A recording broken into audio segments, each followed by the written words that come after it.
Buenas, buenas, ¿cómo va? Bendiciones. Hoy vamos a estar comenzando una nueva categoría. Ya estuvimos viendo esto de los libros pentateucos, los 5 primeros libros de la palabra de Dios, donde fueron mayormente ya escritos, todos por el gran libertador de Egipto, quiere decir Moisés. Luego, más adelante, podemos ver cómo empieza a estar lo que son los 12 libros, la próxima categoría, los 12 libros de históricos, ¿bien? Donde estuvimos estudiando, aprendiendo la palabra de Dios acerca también de los reyes, los jueces, aparece Samuel como uno de los primeros jueces, de los sacerdotes, perdón. Y en base a eso aparece el rey David, Samuel y muchos reyes. Bien, sin embargo, luego lo que seguimos más adelante viendo, y que fue la última categoría que hemos terminado hasta la semana pasada, fue la categoría de los libros poéticos y sapienciales. En este sentido, volviendo a refrescar un poco sobre estas categorías, cada una de estas categorías que vamos a ir viendo, como hoy que comenzamos una nueva, siempre es como que vamos a volver como a los inicios. Tal vez no tanto al contexto o a los años de Abraham, en este caso de José, pero sí volver de nuevo a comenzar, porque cada uno fueron contemporáneos. Hoy vamos a estar comenzando a ver los libros, en este caso de los profetas mayores, profetas menores, más adelante.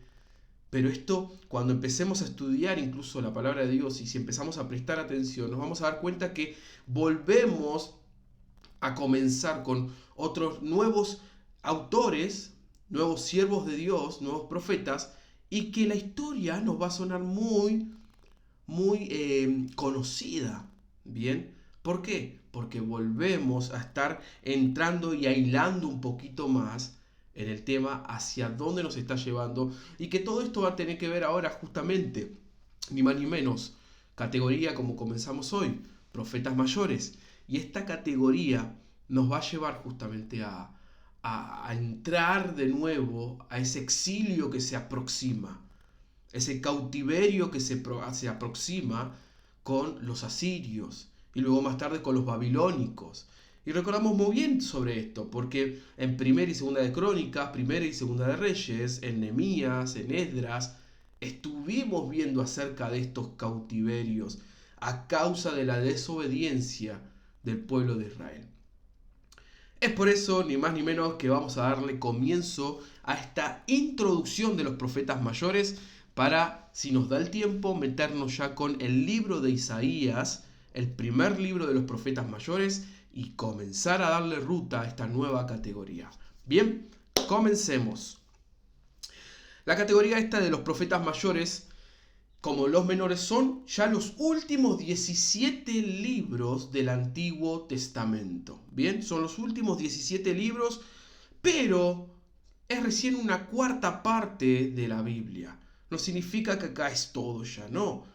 Estamos hablando del Antiguo Testamento. Recordemos que vamos a ir libro por libro. Bien, Isaías es el primero que va a comenzar con esta gran tarea de profetas mayores y a explicarnos más de lleno, más profundamente sobre todo este contexto. Bien, pero son 17 libros hasta llegar al último de todos, Malaquías, justamente para darle luego comienzo a el nacimiento de nuestro Mesías, de ese gran Jesucristo, gran Salvador, en la cual va a venir a buscar a su iglesia.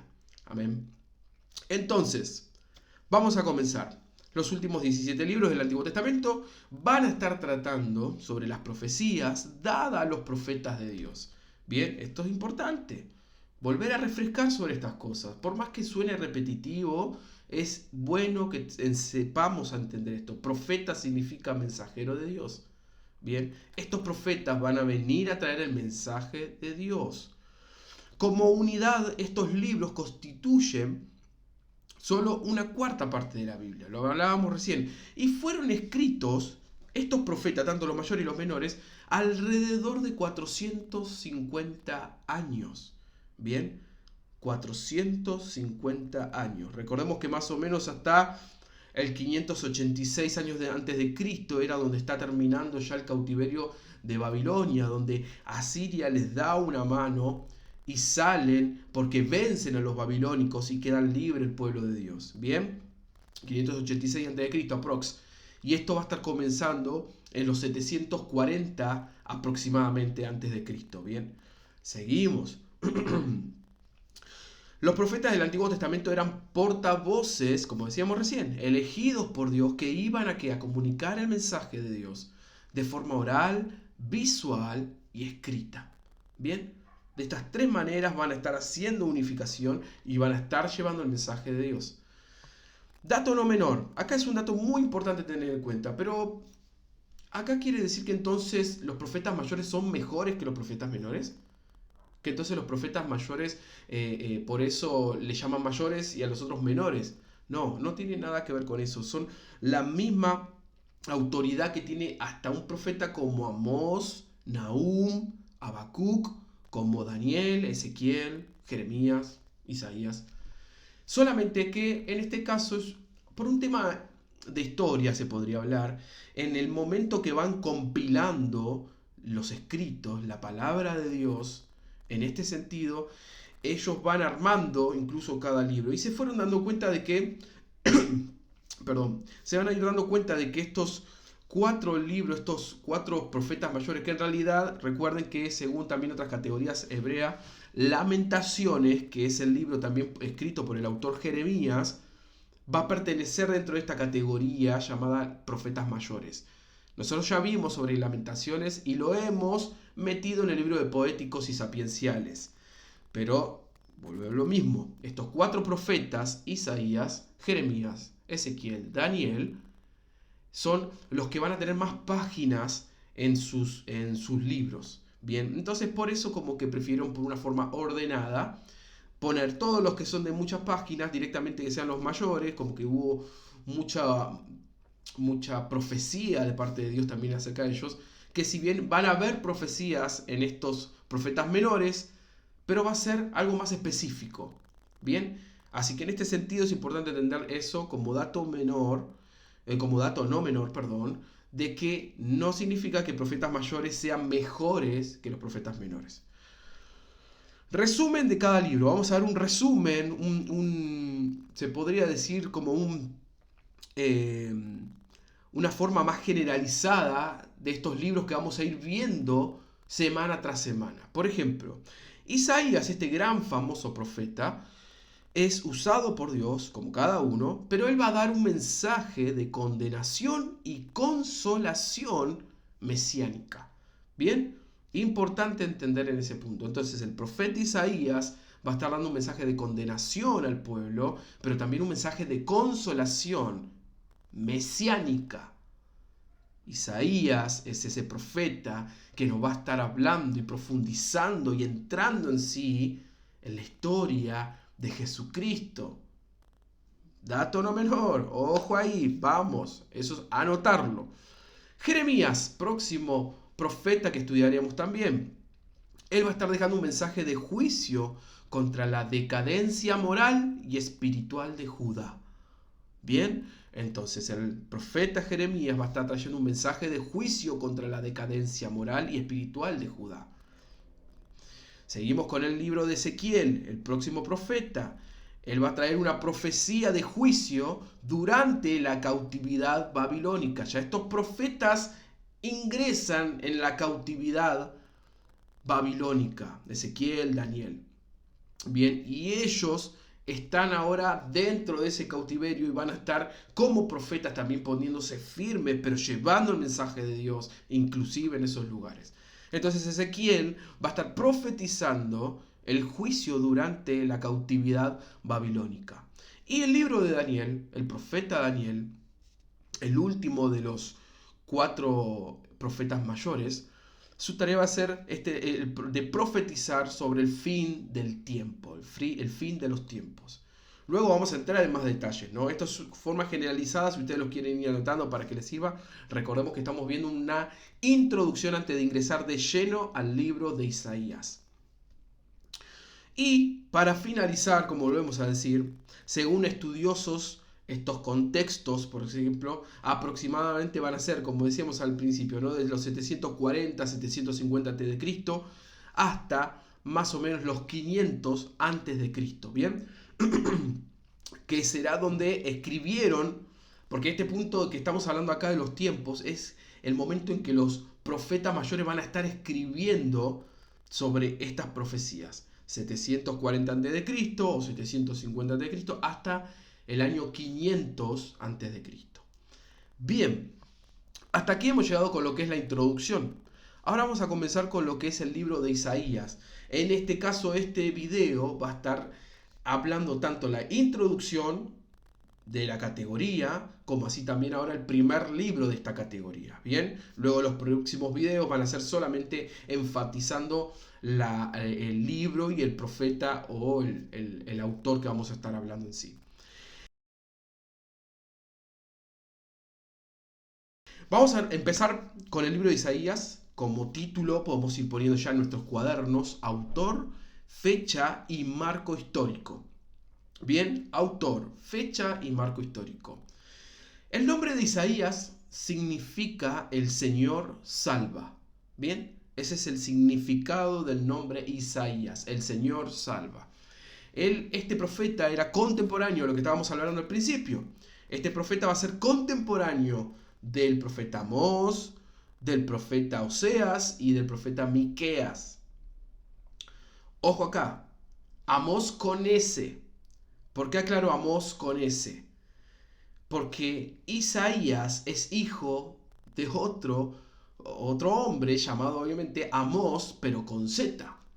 Entonces ahí también para si quieren anotarlo, y lo vamos a estar viendo, esto está muy bien relacionado ya desde el principio, como comienza el libro de Isaías, capítulo 1, versículo 1, ya Isaías se presenta, además de como autor, también se presenta como el hijo de Amós. Bien, no hay mucha historia, no hay mucha información al respecto sobre la historia así íntima del padre de este profeta usado por Dios, pero lo que podemos ir sabiendo es que parece ser que, según los eruditos también y los estudiosos, cuando leyeron el libro de Isaías, se notaba de una forma muy bien escrita, y asimismo también eso ya lo relacionaron como una buena educación que pasó el profeta Isaías. Bien, y este siervo en realidad también a su vez, según estudiosos, dice de que al tener una buena educación eso ya implicaba de que entonces la clase de su estatus, de su vida, de su familia, era una clase alta. Bien, entonces en esa situación, dato no menor, si también quieren ir anotándolo, ¿no? Pero como lo vamos a decir, este profeta va a ser hijo de Amós, pero con Z, y contemporáneo de los profetas menores como Oseas, Miqueas y Amós con S. Bien, volvemos, seguimos más adelante. Bueno, Isaías también, además de ser hijo, también fue esposo y también fue padre de 2 hijos. Hasta por lo menos donde se sabe la historia, fue padre de 2 hijos. Sus nombres son algo simbólico, ¿sí?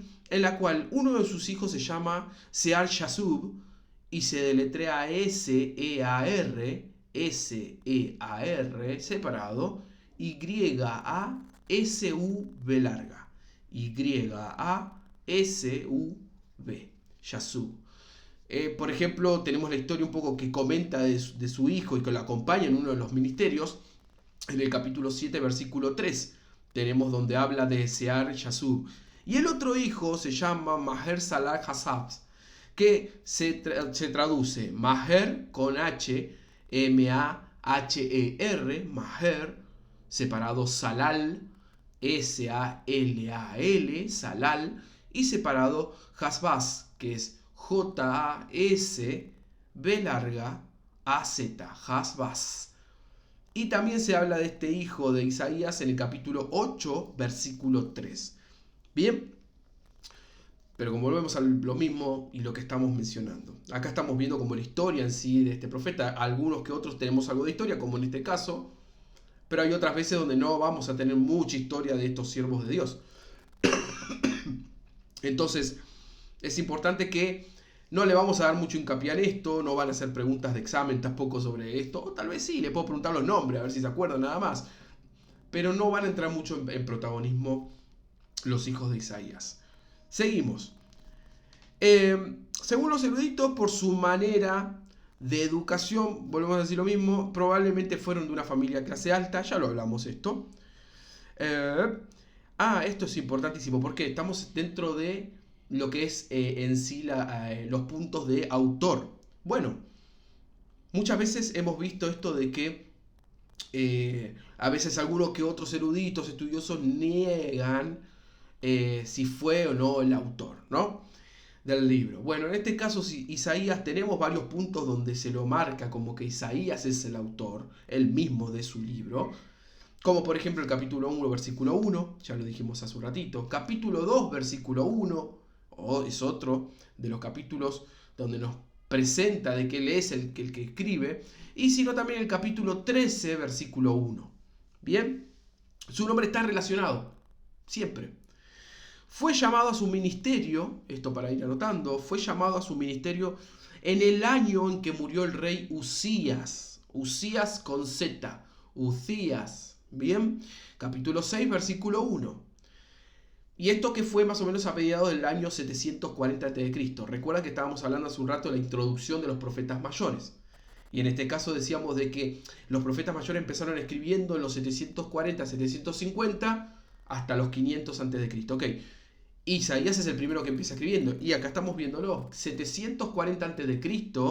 es donde va a estar escribiendo este profeta, va a empezar a escribir este ministerio por delante. Entonces decíamos recién, el ministerio lo va a comenzar cuando va a terminar el reinado, ya muere el rey Uzías, ¿sí? En este caso, él es donde comenzará su ministerio y lo habla muy bien acerca de eso en capítulo 6, versículo 1. El profeta Isaías profetizó por más de 40 años en Judá, ¿bien? A Judá le profetizó por palabra de Dios, obviamente, por más de 40 años. ¡Wow! A este profeta se lo puede considerar como el profeta más grande de todos los escritores. Sí, es importante entender eso. ¿Por qué? Porque volvemos a lo mismo. Este libro de Isaías nos va a traer mucho simbolismo y también nos va a traer mucha profecía, que es importante entender, que lo venimos hablando en estos días también. Isaías es el libro que va a estar hablando del Mesías, va a estar hablando de Jesucristo, va a empezar a relacionarlo, y por eso ahora más adelante vamos a entrar en detalles muy importantes, donde vos vas a ir anotando en tu cuaderno, y qué importante que podamos decirte que sí, el profeta Isaías es uno de los más grandes escritores. Todos fueron grandes siervos de Dios. No me cabe duda de eso, no te tiene que caber ninguna duda de eso. Cada uno tuvo su instrumento, cada uno fue usado en la medida en que Dios quiso. Pero lo que vamos con esto es que como escritor, Isaías fue uno de los más grandes.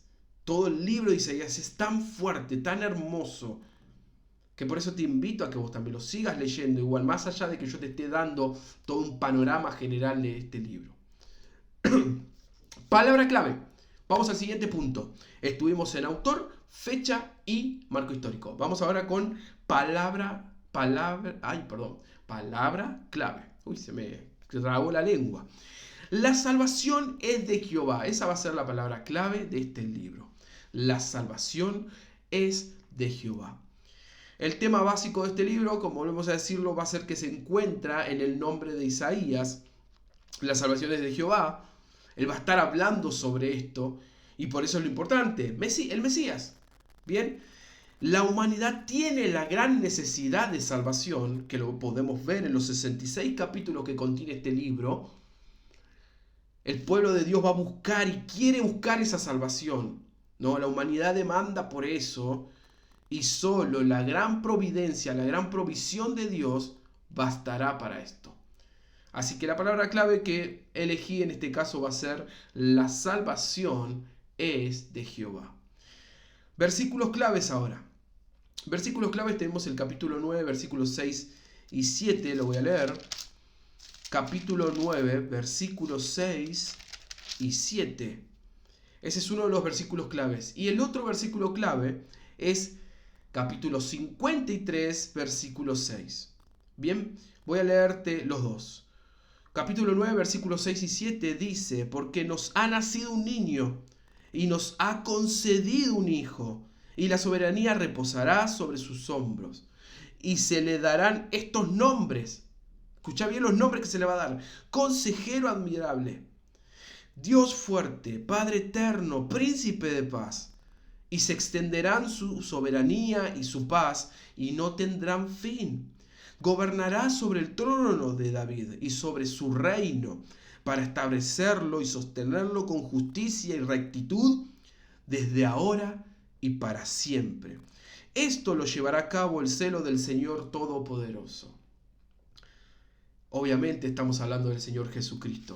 Y si yo tengo que ir al capítulo 53, del versículo 6, dice lo siguiente: todos andábamos perdidos, como ovejas, cada uno seguía su propio camino, pero el Señor hizo recaer sobre él la iniquidad de todos nosotros. Y el 7, si quieren anotarlo también como versículo clave: maltratado y humillado, ni siquiera abrió su boca. Como cordero fue llevado al matadero, como oveja enmudeció ante su trasquilador, y ni siquiera abrió su boca. Palabra de Isaías refiriéndose a Jesucristo, a nuestro Salvador. Así que por eso lo elijo como versículos claves, pero ahora nos falta el capítulo clave. Así que el capítulo clave yo he elegido en este caso, y según la fuente donde yo estudio y leo y saco esta información para poder compartirla, hay quórum, elegí el mismo, el capítulo 53. Sí, el capítulo 53 hace una lista de las profecías más notables, en este caso y específica, de la expiación por medio del Mesías. Por eso es importante el capítulo 53, léelo, ahí acabamos de leer solamente el versículo 6 y 7. Lee todo el 53, hermosísimo, profundo. Bien, ¿cuándo profetizó Isaías? Este es otro punto que lo vamos a meter como nuevo hoy. Así que así como pones palabra clave o versículos clave, bueno, pone ahora en este caso ¿cuándo profetizó Isaías? Isaías profetizó desde el 740 a.C., como mencionábamos hace un rato, hasta más o menos el 690-689 a.C. Bien, fin del reinado de Ezequías. O sea, vamos a refrescar de vuelta. Isaías comienza su ministerio cuando finaliza el reinado de Usías en los 740 a.C., pero finaliza su ministerio cuando finaliza también a su vez el reinado de Ezequías. Bien, seguimos. Contribución teológica. Vamos que cada vez falta menos. Contribución teológica. El profeta Isaías ve al Señor en toda su gloria mientras estaba en el templo. ¡Wow! Esto está en el capítulo 6, versículo 1 al 8. Si lo quieren leer, importantísimo. Acá es donde vamos a encontrar un momento íntimo del profeta Isaías. Isaías es donde va a tener un encuentro personal con el Señor y donde lo va a ver en todo su esplendor, en su gloria. Inclusive, en esos versículos del 1 al 8, hay un momento dado donde él abre su corazón a decirle con toda sinceridad a Dios: y yo soy tan pecador, tan deshonesto, fui una persona tan sucia, y te estoy viendo, no lo puedo creer, lo inmenso, lo glorioso que sos, Padre. Y sin embargo, uno de los serafines se acerca, toca su labio, y en este caso le hace una profecía. E inclusive en esa intimidad también es donde Dios dice: tengo que llevar un mensaje, ¿y quién lo podrá dar? Y es donde Isaías responde: heme aquí, yo quiero ser esa persona. Tremendo, tremendo. Por eso te digo, capítulo 6, versículo 1 al 8, el profeta Isaías ve al Señor en toda su gloria mientras estaba en el templo. Él va a estar abriendo su corazón a Dios. Y a su vez, Dios le va a dar la misión a Isaías. Dios está interesado en la salvación de su pueblo. Siempre estuvo interesado. Así como venimos estudiando libro tras libro, así como venimos viendo de que por causa de la desobediencia del pueblo de Israel, que se iban con las extranjeras, los extranjeros, con los paganos, Se iban por sus dioses, por sus fiestas, por sus comidas, por sus ideologías. Y se iban y se casaban unos con otros y empezaban a ver, se empezaban también sutilmente a ingresar con sus creencias y empezaban a alejarse de lo importante que era cada detalle de lo que Dios venía poniéndole al pueblo de Israel cuando incluso ingresaron a Canaán. Bien, pero sin embargo, más allá de su desobediencia, más allá de su momento, se recuerdan los ciclos, de los momentos cíclicos donde todo el tiempo que cometían errores se arrepentían, volvían a querer ingresar, el Señor les permitía, les daba, los aceptaba nuevamente y volvían a adorar a Dios. Al ratito de vuelta volvían a caer y volvían. Lo mismo sigue pasando. Por eso te digo, esto te va a sonar muy conocido lo que estamos hablando. A veces muy repetitivo lo que te esté diciendo. Porque vamos a volver de nuevo ahora a este caso al momento en que el pueblo de Dios está por entrar en cautiverio. Todavía no están en cautiverio. Todavía están ahí, ellos viva la joda. Ellos están ahí, yo sigo con lo mío. Siguen en sus responsabilidades, pero no se enfocan en Dios como tiene que ser. Seguimos. Dios estaba interesado en la salvación de su pueblo.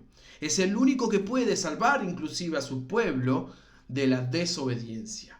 Bien, pero el propósito final que nos presenta este libro, estamos hablando de la contribución teológica, el propósito final que va a estar dejándonos el libro de Isaías es de la salvación realizada por el Mesías que viene justamente y que es nuestro Señor Jesucristo. Bien, entonces en este sentido el libro de Isaías, más allá que el contexto nos va a presentar, el contexto donde el pueblo israelita está desobediente, están por caer en manos de los asirios, a su vez más tarde en manos de los babilónicos, a su vez más tarde van a ser liberados porque los asirios van a estar ayudándolos a los israelitas a sacarlos porque Dios los va a usar a Ciro. ¿Recuerdan la historia de Nehemías, el libro de Nehemías, de Esdras? Ahí es donde están estos reyes persas que van a estar siendo usados por Dios para liberar al pueblo de Israel.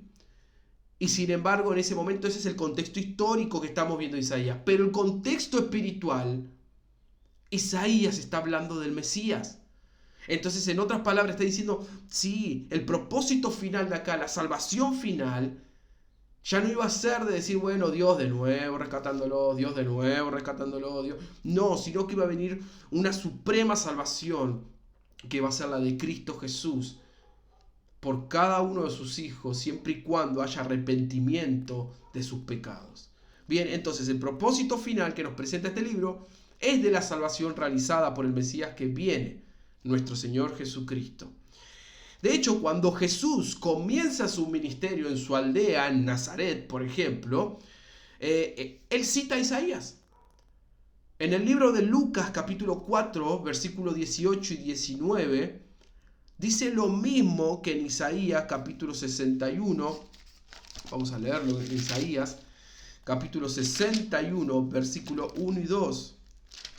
Y habla muy bien un versículo tan conocido que dice, por cuanto me has ungido. Vamos a leerlo igual juntos. Capítulo 61 y dice, el Espíritu del Señor omnipotente está sobre mí. Por cuanto me ha ungido para anunciar buenas nuevas a los pobres, me ha enviado a sanar los corazones heridos, a proclamar liberación a los cautivos y libertad a los prisioneros, a pregonar el año del favor del Señor y el día de la venganza de nuestro Dios, a consolar a todos los que están de duelo. Y sigue la palabra de Dios. Y estos son palabras del profeta Isaías, pero que sin embargo más tarde Jesucristo va a estar mencionando y citando estas palabras en su ministerio, comenzando en las sinagogas. Cuando comienza, va y se acerca al púlpito, me lo imagino, abre el libro de Isaías, los papiros, y lee esto. Y lo vuelve a cerrar, va y se sienta. Tremendo, ya venía a traer el mensaje, venía a traer ese mensaje consolador. para vos y para mí.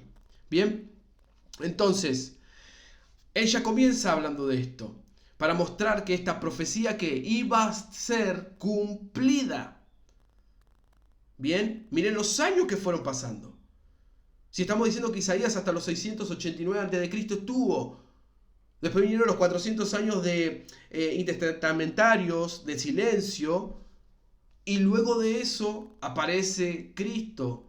Pero Cristo es bebé, y Cristo va naciendo, y va apareciendo, y hasta que se cumple su ministerio, ahí recién Él pronuncia y cita el libro de Isaías. ¡Wow! Los años que pasaron. Pero sin embargo se cumplió. ¿Cómo no se va a cumplir que Cristo viene por su iglesia? Seguimos. Síntesis, para ir finalizando.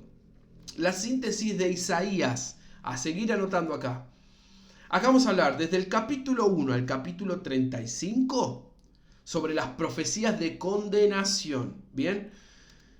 El primer mensaje de condenación del profeta se dirige a sus compatriotas de Judá. Quiere decir, desde el capítulo 1 al capítulo 5 vamos a tener ya el primer mensaje de condenación, ya poniéndole los puntos sobre la mesa, poniendo las cartas sobre la mesa, poniendo rectitud a sus compatriotas, a los que supuestamente tenían que seguir llevando el mensaje de obediencia, el mensaje de Dios, pero que estaban dispersados, estaban distraídos por toda la distracción que traía el paganismo en sí. Bien, toda la distracción que conseguían de todos sus pueblos de alrededor y todo lo que pasaba en ese entonces, eso estaba desperdiciando la gran voluntad de Dios que quería para su pueblo. Bien, entonces, este es el primer mensaje de condenación de Isaías.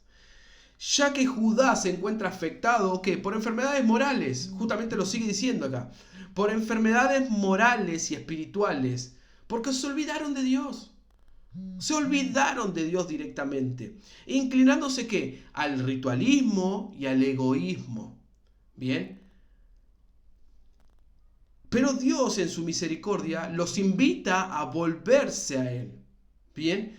Los invita, vuelvo a lo mismo, que hablábamos recién en lo que es la contribución teológica. El corazón de Dios siempre fue misericordia por su pueblo. Él siempre quiso que su pueblo vuelva a Él. En este caso volvemos a verlo nuevamente. Estaba esperando que se incline su pueblo, justamente que se vuelvan a Él, ¿bien? En este caso, y se arrepientan de sus actos. Por eso acá ya vemos que Isaías ya comienza llevando realmente mensaje de condenación a sus compatriotas. El llamado al ministerio de Isaías va a entrar en el capítulo 6.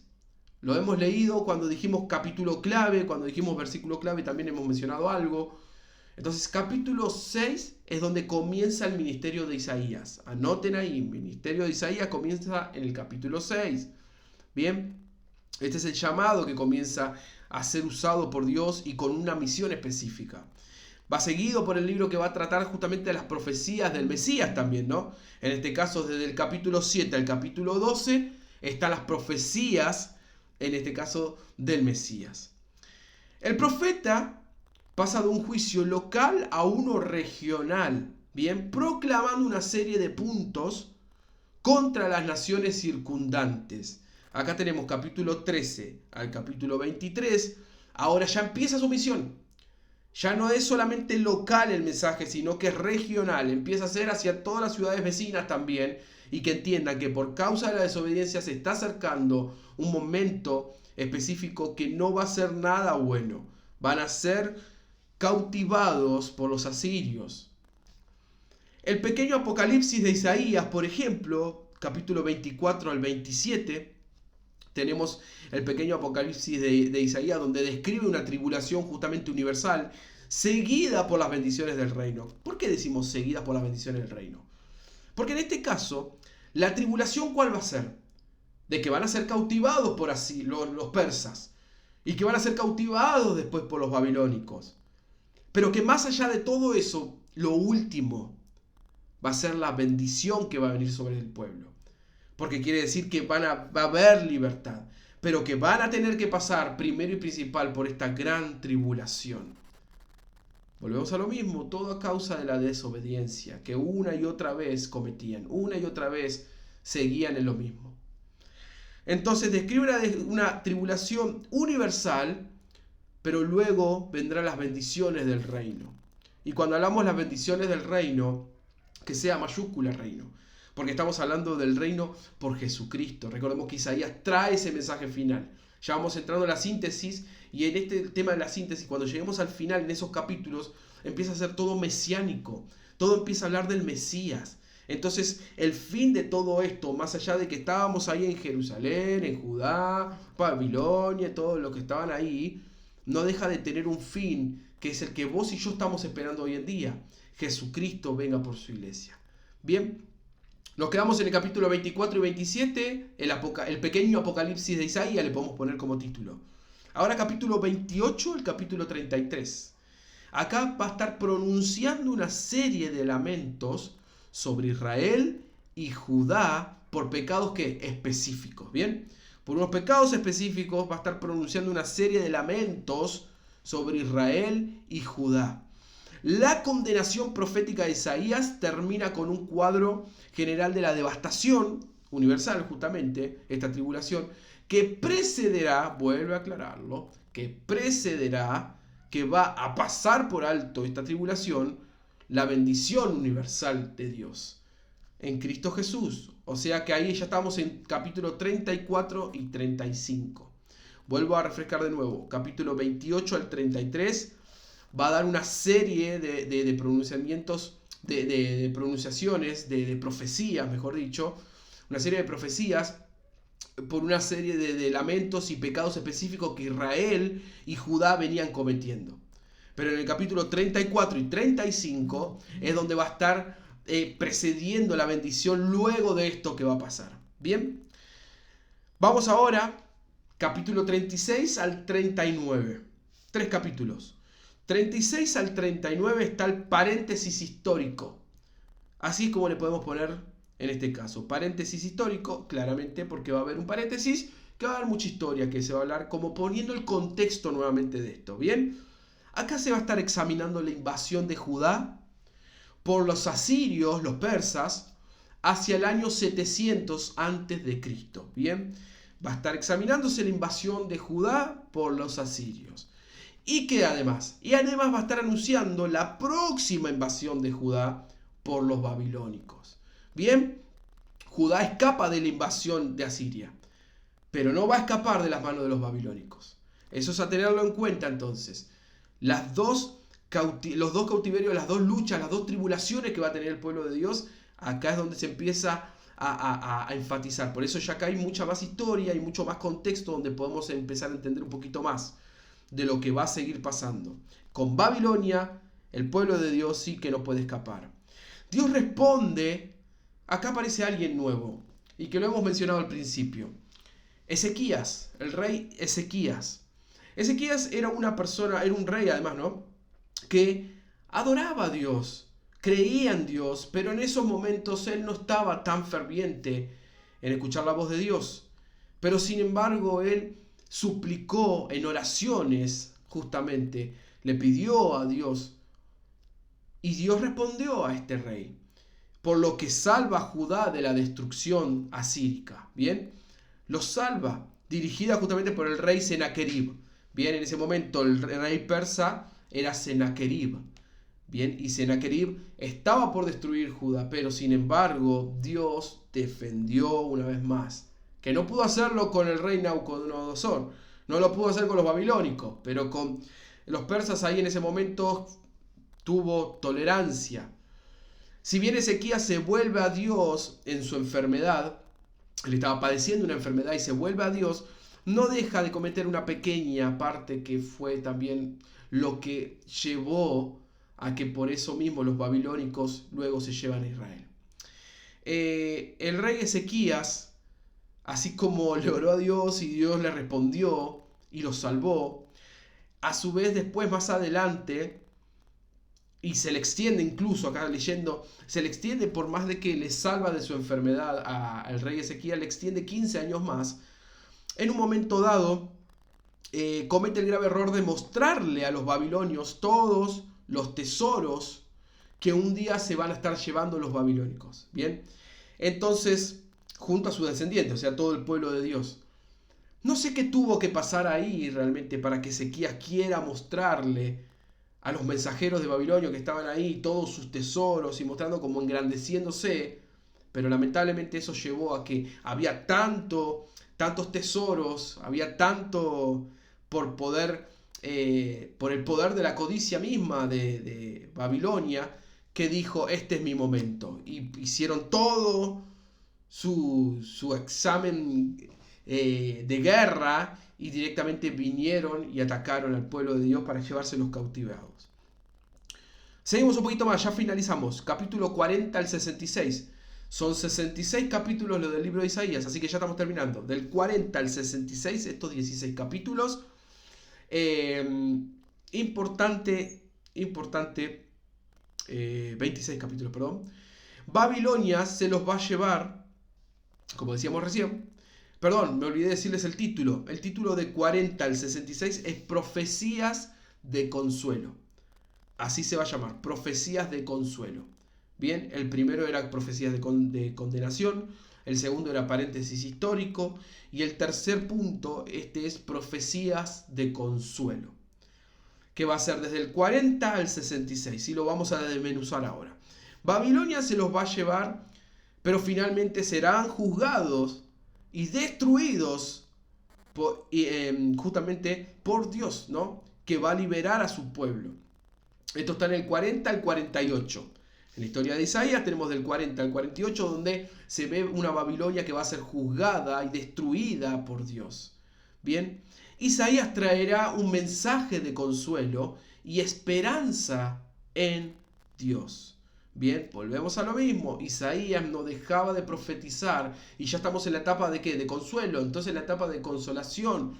Acá ya los mensajes que viene a traer Isaías luego que pasó la tormenta es mensaje de paz, mensaje de consolación, mensaje de esperanza, de paz que iba a haber sobre el pueblo de Dios.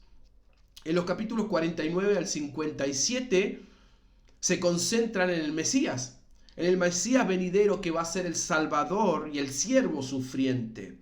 Bien, aunque la humanidad merece, y lo sabemos muy bien, aunque nosotros merecemos el juicio de Dios porque todos nosotros nos descarriamos como ovejas, como dice el capítulo 53, versículo 6, que lo leímos hace un rato, Dios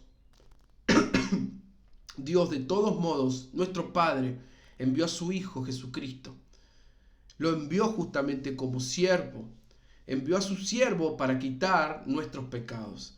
Bien, en los capítulos 58 al capítulo 66, los últimos capítulos de este libro, describe el día en que Jerusalén será reedificada y se extenderá en las fronteras de Israel y el Mesías reinará en Sión. Bien, donde va a estar prevaleciendo la paz, la prosperidad, la justicia, y Dios hará nuevas todas las cosas. Así es como finaliza el mensaje, así es como finaliza el libro de Isaías, así es como finaliza todo este capítulo 1 al capítulo 66 de una forma bien breve, sencilla, con 40 y pico de minutos que están incluidos con la introducción en este caso. Van a ser más cortos los minutos seguramente en cada libro, porque la idea sería de que también en este sentido ustedes sean los que pongan pausa, vuelvan a rebobinar si hay algo que lo hablé muy rápido y lo puedan ustedes mismos ir escribiendo a su momento. Bien, así que hasta acá llegamos con el libro de Isaías. Isaías viene a traer el mensaje de Jesucristo y este es en el Antiguo Testamento donde uno de los únicos profetas que hace explícito y muestra realmente de una manera bien abierta que Jesucristo es el Mesías. ¿Sí? Así que Dios te bendiga grandemente, bendiciones y estamos hasta el nuevo capítulo. Adiós.